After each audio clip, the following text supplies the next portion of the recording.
When you think of Brazil, what's the first thing that pops into your head? Samba, right? Football? That incredible energy of carnival?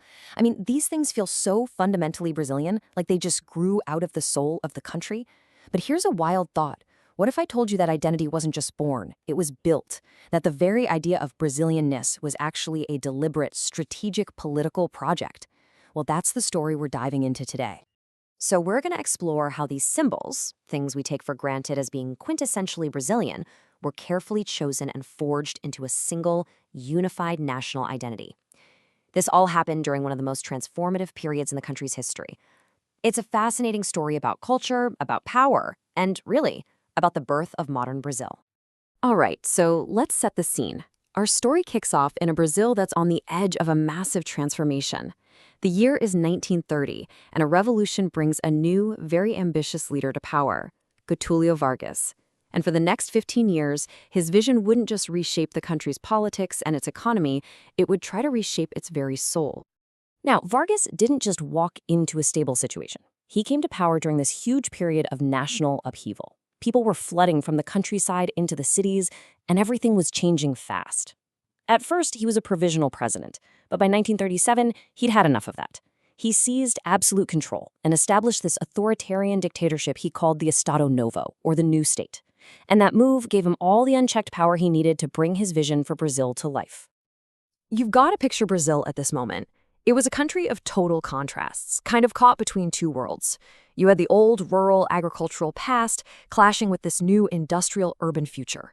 This huge migration to the cities was creating all sorts of social tension, and the nation was just desperately searching for some common ground, for symbols that could unite this incredibly diverse and rapidly changing population.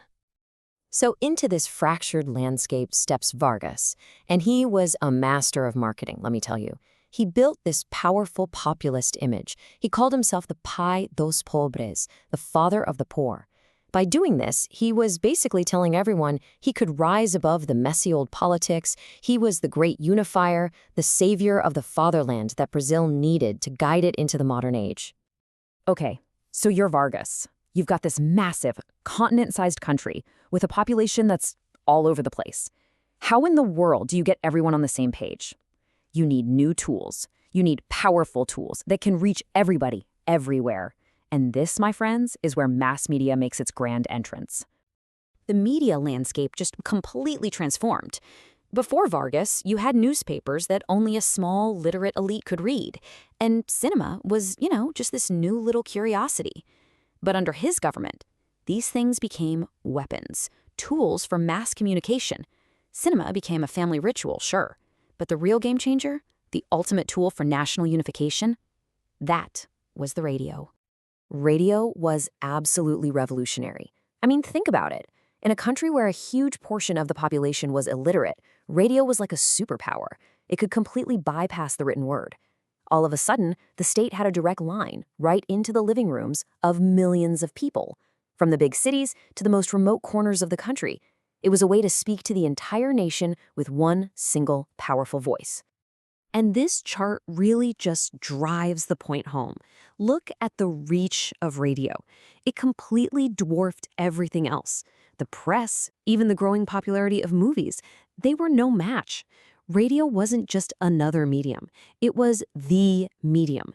It became the central pillar on which this new national identity was going to be built and broadcast across the entire nation. So, you've got the tools. The megaphone is in place. Now, what are you going to say? This is where it gets really fascinating. The Vargas government didn't just sit back and watch culture happen. Oh no, it actively curated it. It handpicked specific cultural elements to promote a single, unified idea of what it meant to be Brazilian, an idea they called Brasilidade. And so this massive project of cultural engineering begins. The government starts to strategically select and elevate certain things. Many of them were, pretty regional or even looked down upon by the elites. But things like Rio's Samba, the feijoada stew, that growing passion for football, these were now intentionally woven into the fabric of a new, singular Brazilian identity for everyone. I mean, let's just take Samba. Today, it's the undisputed heartbeat of Brazil. But back then, it was the music of Rio's poor Afro-Brazilian communities. Pretty marginalized stuff. But the Vargas regime saw its potential. They sanded down its rougher edges, promoted lyrics that were a bit more palatable, and then just blasted it over the radio, nonstop. And just like that, this once stigmatized rhythm was transformed into the official sound of the entire nation. And football? Same story. It started out as this kind of stuffy, elite sport brought over by the English, but the Vargas government knew a unifier when they saw one. They helped professionalize the game, and this is the crucial part, they used the radio to broadcast the matches all over the country. They turned it into this powerful, unifying passion for the masses. It became a huge source of national pride. And this new identity wasn't just for the folks at home. They wanted to export this brand. And their #1 ambassador was the singer and actress Carmen Miranda. She was promoted heavily on the radio, on records, and eventually she went to Hollywood, becoming this global, if, a little bit caricatured, symbol of Brazil's vibrant tropical identity. But, and this is a really big but, this whole project of cultural unification had another side, a much darker side. Because it wasn't just about promotion, it was also about control. For every symbol that was lifted up, others were pushed aside. And any criticism of the official story, not tolerated. The engine driving this entire project was an incredibly powerful state agency, the D.I.P., which stands for the Department of Press and Propaganda. Its mission was absolute: control every single form of communication. News, art, radio, cinema, you name it. They had to make sure every message lined up perfectly with the official national narrative. And this really shows you the two faces of state-sponsored culture.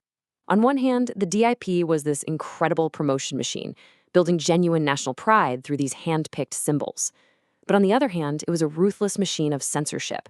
It silenced dissent, and it erased any cultural expression, any version of Brazil that didn't fit into the neat little box they had created. So what's the ultimate legacy of this whole era? Well, it's immense, and frankly, it's pretty complicated. The government's involvement professionalized Brazil's cultural industries and cemented mass media as a central force in public life. It absolutely forged the powerful national symbols we all recognize today. But in doing that, it also set a lasting and kind of dangerous precedent. The idea of using culture as a political tool, a pattern that we would see again and again in Brazilian history. There's a saying that the past is not something dead, but something present in our society. And that couldn't be more true here. The cultural framework that was built during the Vargas years, the symbols, the media, the very idea of what it means to be Brazilian, it continues to shape the country in profound ways, even today. Which leaves us with a really fascinating question to think about, doesn't it? When we look at any nation's culture, our own included, how much of that identity grew up organically from the people themselves, and how much of it was carefully constructed, designed from the top down? The story of Brazil in the Vargas era shows us that sometimes that line is very, very thin indeed.